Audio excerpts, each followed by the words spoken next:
vision for a new era in Vietnam-Ireland friendship and cooperation. Later on, agricultural exports surge as year-end approaches.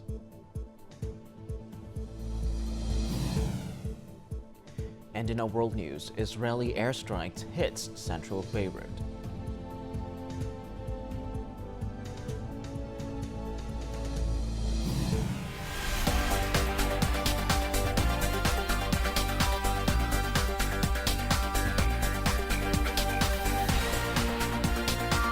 Broadcasting from Hanoi, the capital of Vietnam. VTV News starts right now. Good afternoon. It is currently 3 p.m. local time and you're tuning into 30 minutes of VTV News. I'm Lilin Lei with the latest updates. Now, General Secretary of the Communist Party of Vietnam Central Committee and State President Tô Lâm and a high-ranking delegation of Vietnam visited Trinity College, Dublin in Ireland on Wednesday night local time. He delivered a key speech outlining a vision for a new era in Vietnam-Ireland friendship and cooperation, focusing on peace, collaboration, and development. More in the following. The Vietnamese top leader expressed his admiration upon visiting one of the world's oldest and most prestigious universities, a place that has provided humanity with many great talents, including several presidents of Ireland and renowned literary figures. In his speech, he highlighted similarities in history and culture between the two countries, as well as their traditions of studiousness, hospitality, family values, and solidarity. Vietnam highly regards Ireland's outstanding socio-economic development achievements, viewing Ireland as a symbol of international solidarity and prestige.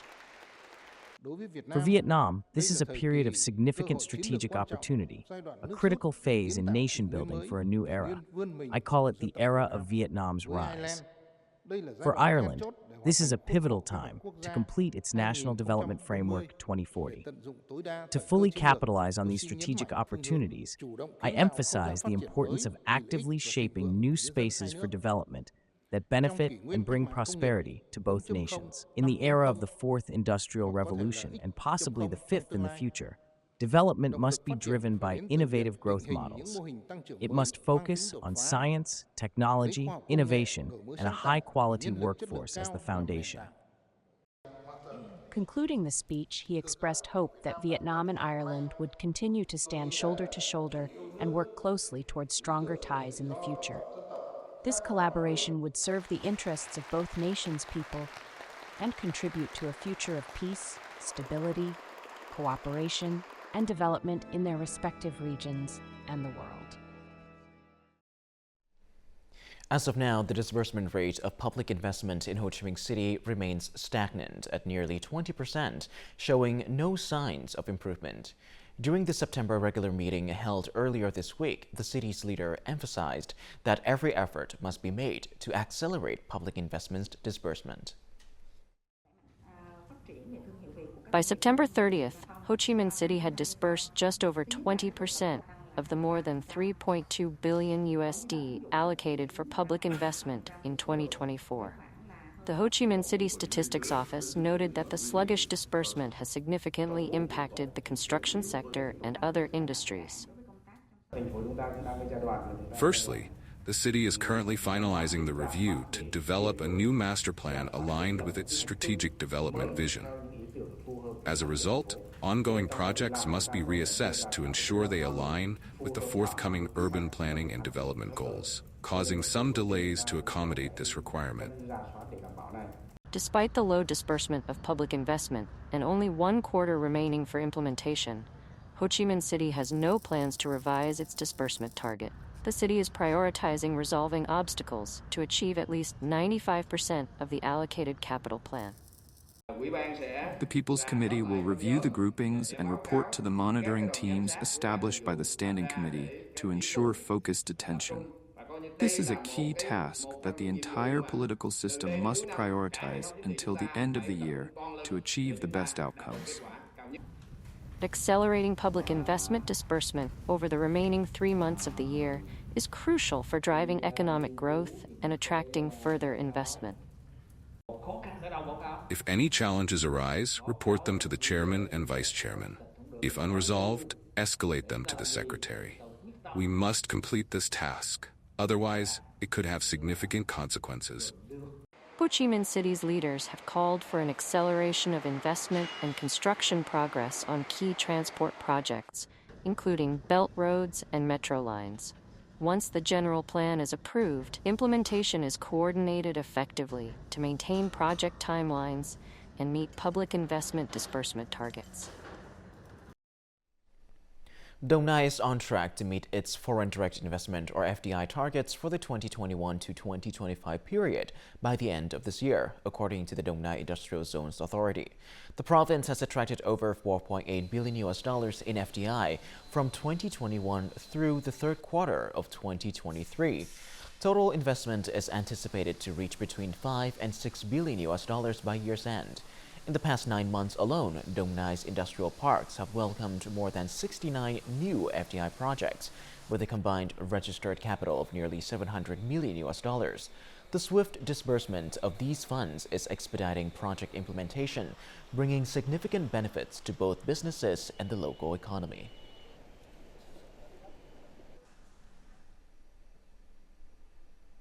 Exports for the final quarter of this year are thriving, with the PMI data and new manufacturing orders reported as positive by the VN Direct Analysis Unit. Vietnam's agricultural sector is poised to achieve record-breaking export figures through proactive material sourcing, enhanced processing capabilities, and successful market penetration. Currently, domestic agricultural factories are ramping up procurement, processing, and export activities. This factory processes approximately 500 tons of catfish daily. As the year draws to a close, operations are in high gear, with more than 5,000 workers needed to fulfill export orders. For the New Year's holiday, we target the European and American markets. While the Lunar New Year brings increased consumption in China, demand for our products is rising sharply across European, Middle Eastern, ASEAN, and Chinese markets.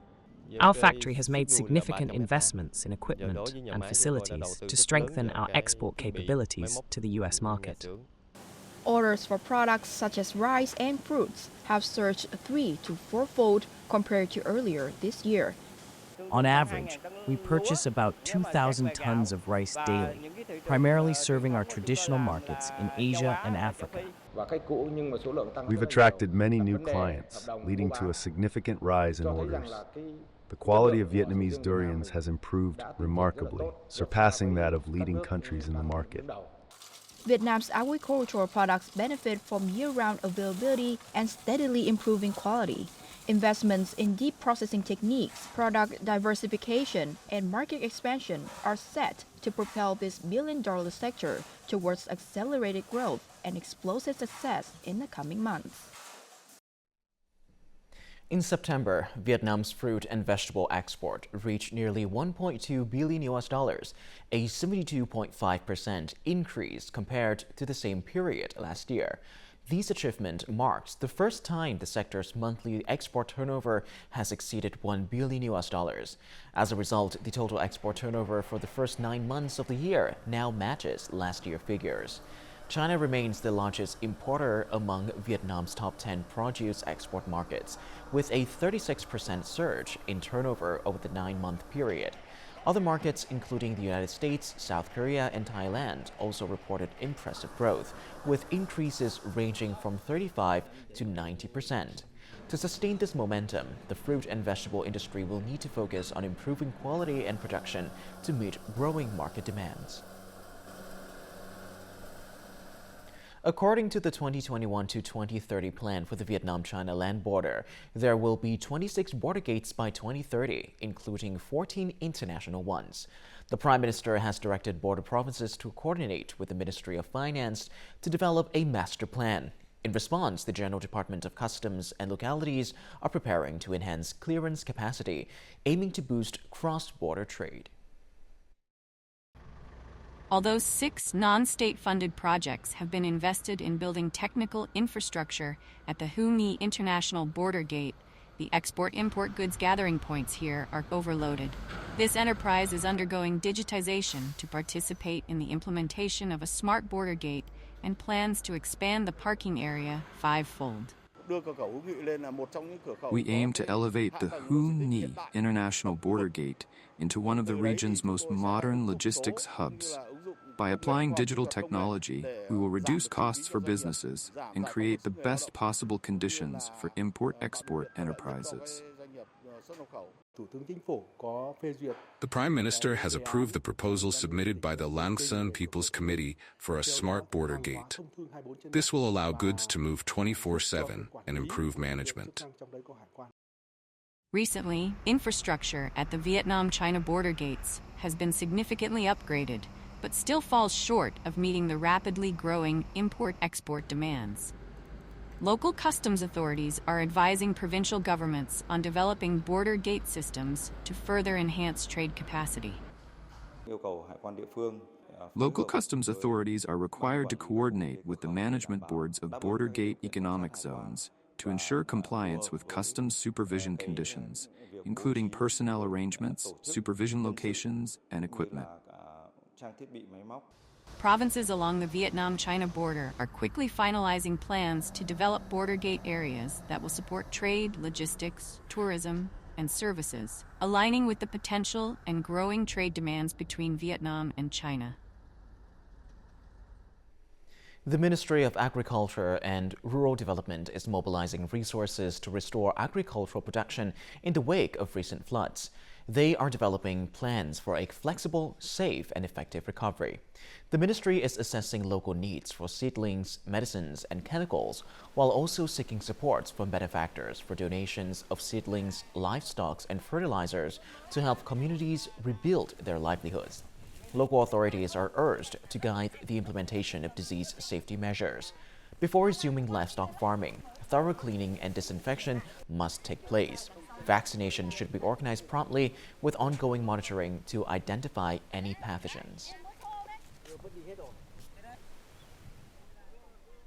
Prime Minister Phie recently signed Official Dispatch 100, urging ministries and local authorities to swiftly implement measures to restore agricultural production affected by Typhoon Yagi. The natural disaster has cost the sector $1 billion in losses. In response, many localities have proactively prepared for the upcoming winter crops. Village 8 in Tân Lĩnh Commune suffered significant damages after the typhoon. Local authorities have taken measures to support people with corn and vegetable seeds for their upcoming winter crops. Natural disasters left behind a thick layer of alluvium. The water has receded and the weather is getting better. All is well for planting new crops. Farmers in Lục Yên district also lost everything. Lamenting their rice fields flattened by mud, residents of Tông Rạng village tried to salvage what they could, hoping for a chance to recover, but their efforts ended in disappointment. I encouraged villagers to start the winter crops. Fortunately, the district and commune authorities provided us with corn seeds, and people are now preparing to plant them. Local authorities from the commune to district levels have mobilized forces to help residents clean and rehabilitate their fields. They have also provided financial assistance to households affected by the disaster. Local farmers have collectively chosen short-season crops to generate income. The commune has mobilized workers and local forces to support farmers in recovery efforts. The commune has also distributed seeds to help people restore production as quickly as possible. Natural disasters have not only taken away property, but also dashes hope for a bountiful harvest. However, with the determination of local authorities and the resilience of people, this crop will certainly bear fruit. Before we move on, let's have a look at the exchange rate between the Vietnam dong and some world currencies in today's trading session.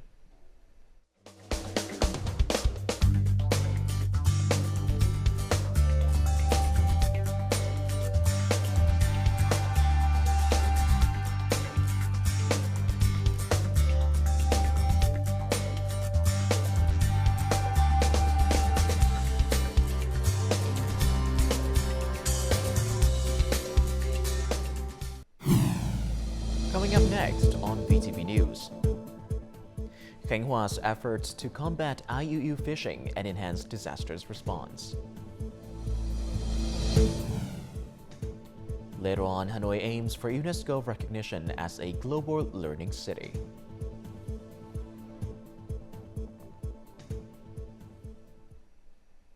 Now moving on to other news. On Thursday morning, the southwest region experienced heavy rain due to disturbances from high-altitude easterly winds. It is expected that by Thursday afternoon and night, the rain will spread to many areas in the south and southern Central Highlands. Rainfall is anticipated to range from 10 to 30 millimeters, with localized heavy downpours exceeding 70 millimeters. During thunderstorms, there is a risk of tornadoes, lightnings, and strong winds.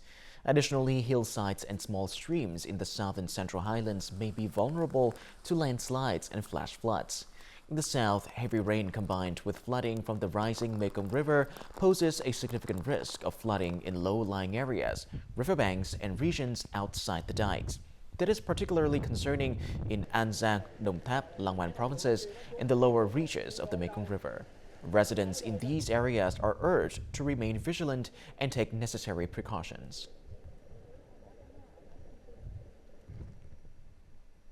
The People's Committee of Bắc Giang Province has declared a state of emergency due to landslides in parts of Lục Ngạn and Sơn Động districts. These landslides were triggered by Typhoon Yagi and subsequent prolonged heavy rainfall. In response, the Provincial People's Committee has called on relevant agencies, departments, and local authorities to implement urgent measures to address the crisis and mitigate damage. They have also emphasized the need to provide temporary housing for affected households and swiftly assess neighboring areas to proactively manage potential risks. In October, the European Commission, or EC, will conduct its fifth inspection in Vietnam regarding measures against illegal, unreported, and unregulated IUU fishing. Over the past 6 years, all 28 coastal provinces have implemented significant measures, and fishermen's awareness has improved remarkably. In Khánh Hòa province, fishermen are using solidarity fishing groups to address both disaster risks and adhere to seafood harvesting regulations, all aimed at lifting the yellow card status. Fishermen from the central coastal regions frequently dock at Hòn Dơ port in Nha Trang, Khánh Hòa. Border guards stationed at the fishing port are ready to assist whenever boats arrive. The vessel tracking device must be operational at all times as an essential safety precaution for fishing vessels. Về cái giám sát hành trình ấy, là theo quy định là phải mở trên 24/4. Mục đích là gì? Để cho cơ quan quản lý nhà nước ấy, là nắm được cái hành trình của mình đi. Captain Phạm Hải Nam consistently keeps the tracking device on throughout his fishing trips. This practice affirms that his vessel isn't infringing on prohibited areas. I turn on the tracker so those on shore know where I am. If I turn it off for too long, they call me immediately. Khánh Hòa has over 3,000 fishing vessels. Most offshore fishing in Khánh Hòa takes place in coordinated groups of 3 to 5 boats. These groups serve as the foundation for grassroots awareness raising and IUU prevention efforts. We promote awareness through team leaders. They then disseminate the information to group members, ensuring compliance and increasing understanding. Today, almost all fishermen understand that failing to comply with regulations and prolonging the IUU yellow card status could result in lower fish prices. We need to lift the yellow card promptly so that businesses can export and purchase fish from fishermen. As it stands, exports are hindered, preventing purchases.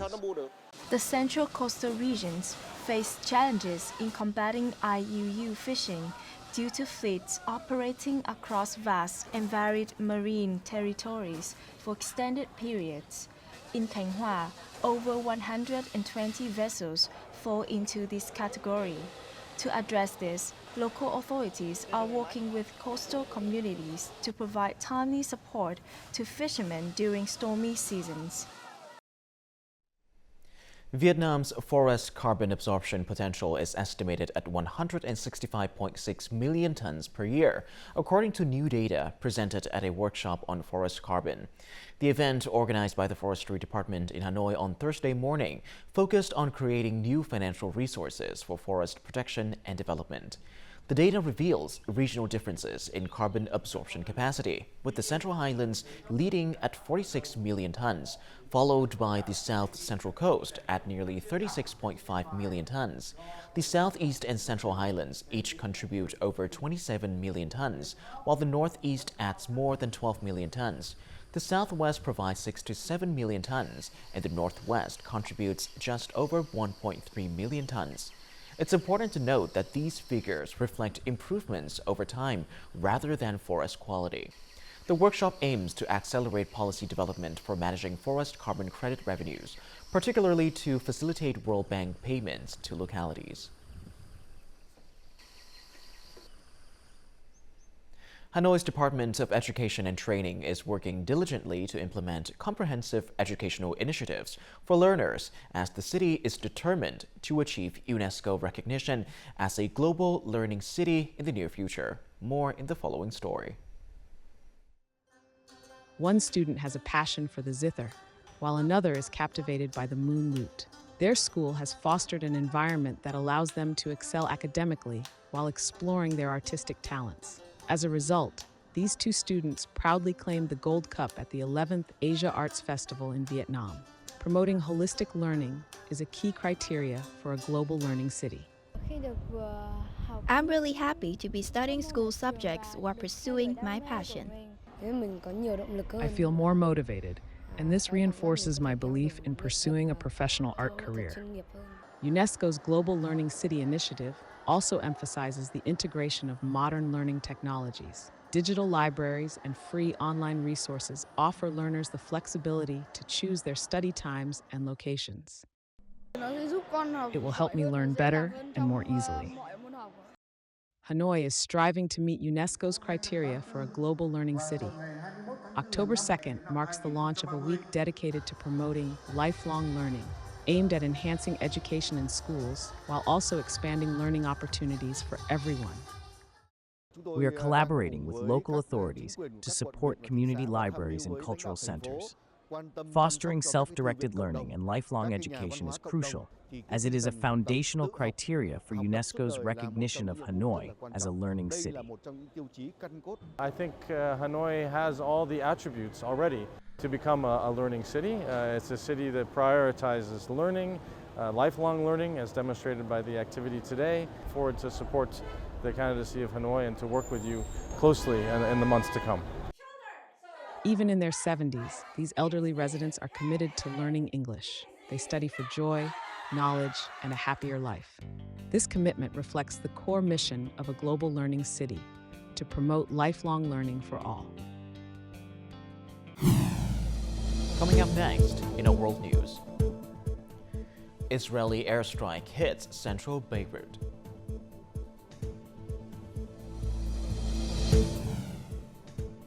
And later on, China files complaint against Canada at WTO.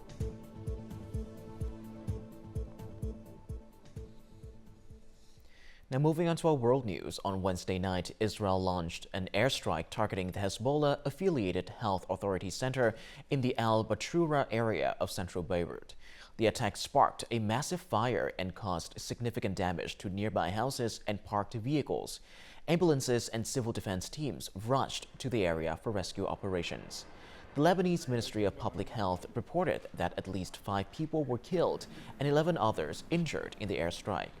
In a related development, the Israeli military confirmed that 8 of its soldiers were killed in a ground attack aimed at Hezbollah targets in Lebanon.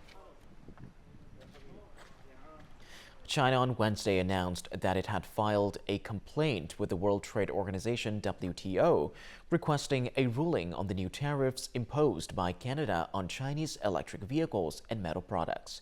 Beijing's move is seen as a response to Canada's decision to impose a 100% tariff on imported Chinese electric vehicles and a 25% tariff on imported Chinese steels and aluminum, set to take effect on October 22nd this year. China has accused Canada of unfairly imposing tariffs on Chinese goods. The country has filed a complaint against what it describes as Canada's unilateralism and trade protectionism practices at the WTO. It also has launched an anti-discrimination investigation into Canada's restrictive measures. Canada has not yet responded to China's action.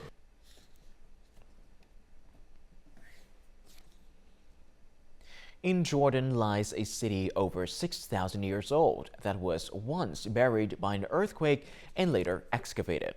This remarkable historical site, called Jerash, preserves many unique values from its golden past.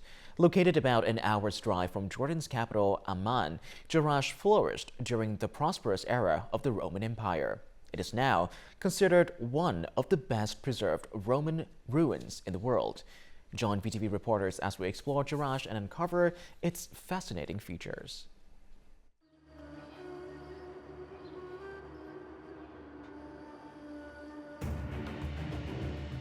The remnants of the past have lain untouched for thousands of years. The distinctive Greco-Roman columns and the Cardo Maximus road that runs from north to south still bear the marks of a once vibrant city. It's as if time had merely paused yesterday. Have a look in there, also you will find it.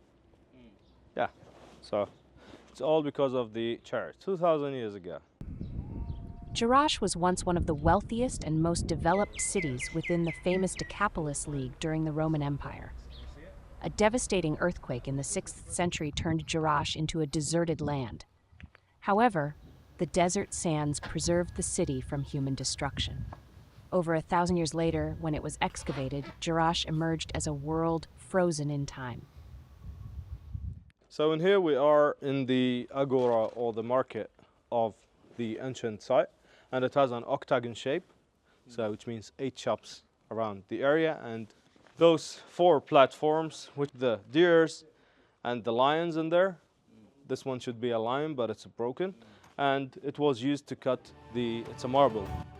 Though strongly influenced by Greek and Roman architecture, Jerash also subtly blends elements from both East and West, reflecting the reality of an ancient land that became a crossroads for multiple civilizations, including Greek, Roman, Byzantine, and Islamic cultures. Up next, let's have a look at the weather forecast.